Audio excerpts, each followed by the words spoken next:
Hi there, growers. It's a Saturday morning, and I thought it was a perfect day to show you around the garden. My name is May, and I live in Zone 10B, South Florida. And it's now May, so I'm beginning to transition my garden to a more Florida-friendly, tropical-friendly crops. Some things are beginning to struggle, and I wanted to show them before they die off. So let me turn around the camera. So this is the south side of my house. Not a lot going on right now. I just direct seeded some Titonia sunflowers on both sides. And in the middle is a Seminole pumpkin that I'm gonna let sprout back here. Some milkweed and teddy bear sunflowers. This is a little Cosmo patch sensational mix. And on both sides of this arch, I just direct seeded some yard-long beans. Down here is a volunteer cucumber that I need to pick, by the way. And on this side, some Thai basil and Roselle hibiscus. Now, this area is mainly my squash tomato area. Those are some tomatoes, Roma tomatoes that the plant was done for, so I got rid of it and picked all the tomatoes. Yeah. But this area is pretty much done for. It's been planted since January and it's now May. I still have some yellow scallop squash going, but not a lot of production. There's some chayote, tomatillos. I direct seeded some okra in the back, more dill, and some marzano tomatoes. In the back is a yellow dahlia and some opal basil, and that's pretty much it for this area. Now on this side I have some giant amaranth. These two in-ground beds around the arches have the same thing planted on both sides. So on this side I have a zucchino rampicante, same thing on the other side. Over here is a Boston pickling cucumber, and actually up here there's a cucumber that I let grow way too much. Don't let them get this big, pick them between 4-6 inches. And down here is a Rudbeckia, Black Eye Susan. Behind me, this vine is a Sugar Baby watermelon. And in front of it is a butternut squash, which are getting pretty big. They look so cute. Down here, I have some French marigold, and those are actually loofahs, which will replace the cucumbers that will soon be done for it. They're probably gonna succumb to disease in my humid climate.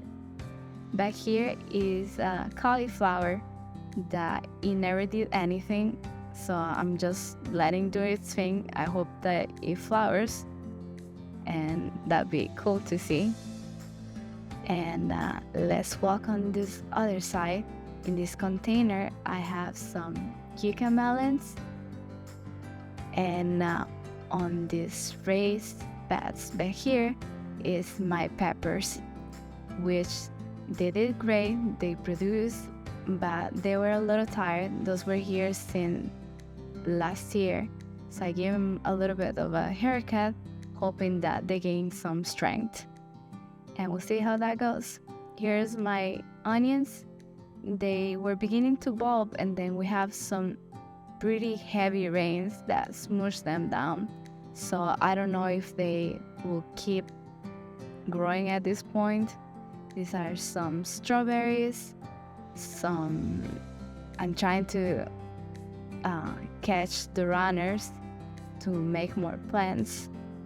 And yep, here's some more onions. Those are red, parsley, thyme, more peppers.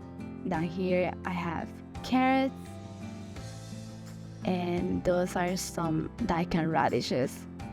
Let's go on the other side. I will be building some new raised beds in this area, but I'm also growing all around the perimeter of the backyard. So let me show you around.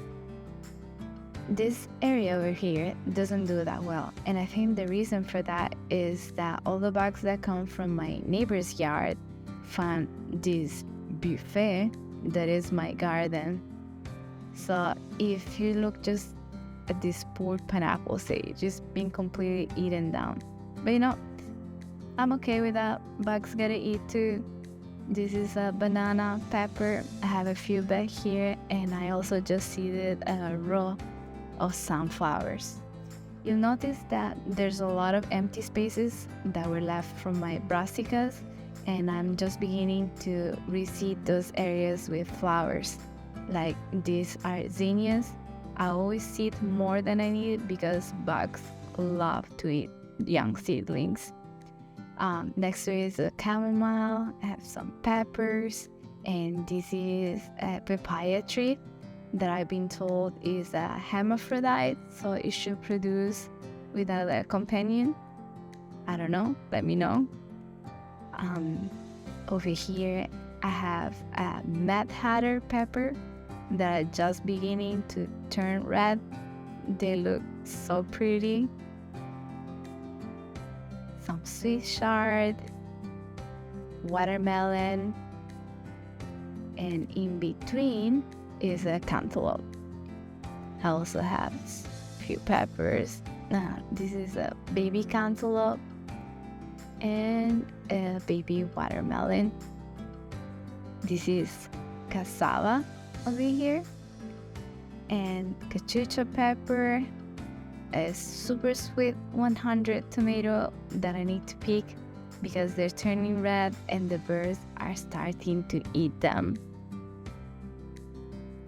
Over here, the first thing we see is a Carmen pepper, which it did great this year. And back a blanket. Oh, butterfly. Oh, it's so cute. Blanket flower, petunias, jalapeno, corn, cosmos, squashes, some more cosmos and corn and petunias and butterfly, another watermelon, another super sweet 100. This is a lacinato kale, some more cantaloupe, a Swiss chard. In the back I have some green beans that I need to pick, African blue basil, eggplants.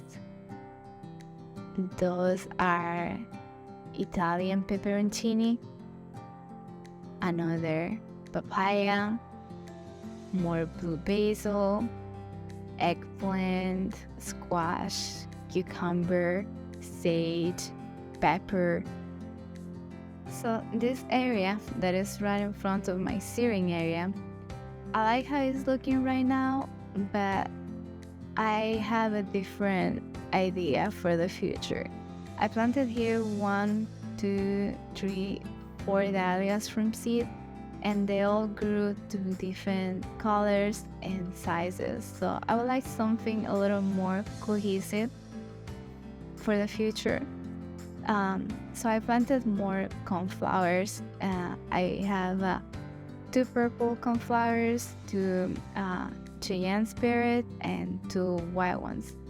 And I actually already had one and a second purple coneflower, which is down here, but it got eaten down when it was very small and it's just now recovering.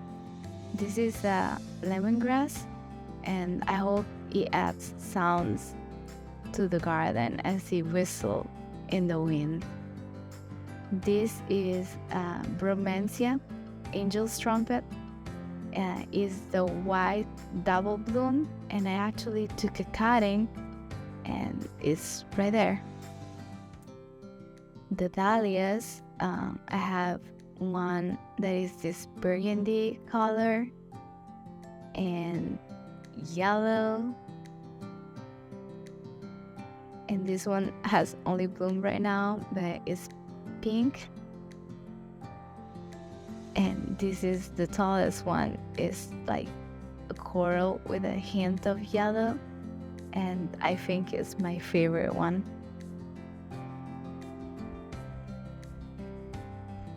Over here, these blue flowers are blue plumbago, and this is a plumeria.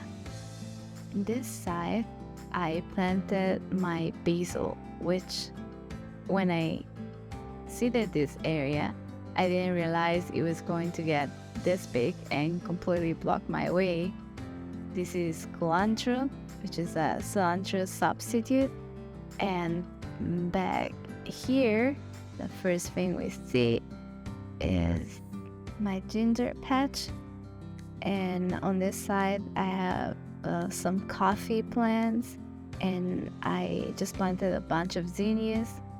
This is a malanga plant, which looks beautiful. I love the big leaves, looks ornamental, but it produces a tuber.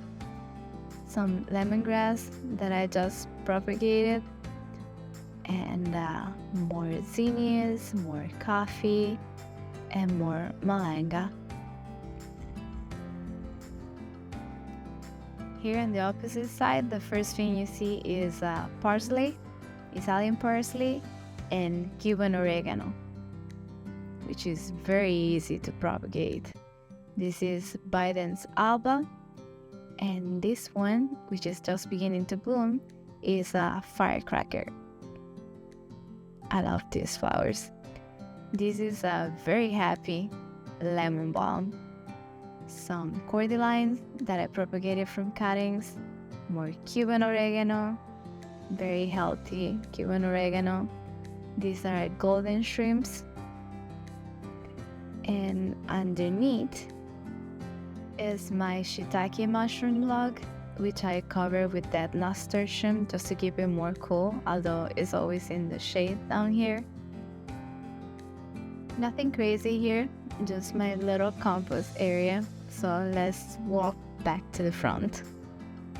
In these containers, I have pentas. Behind them, some sunflowers. This one just opened up today. Petunias, zinnias, Brazilian spinach, calendula, and more zinnias. If you made it this far, I would like to thank you for taking time out of your day to hang out with me. I appreciate that a lot. I started this garden a little less than a year ago, so there's still plenty to do. I have big plans for my fall garden, so I hope you decide to stick around to see that. And if you have any suggestions, I would love to hear it, so drop it in the comment. This is my favorite type of video on YouTube, to see what's growing in other people's garden, what's their setup. It gives me lots of inspiration, and I hope this did that for you. And if it did, please consider like, subscribe, and I'll see you in the next one.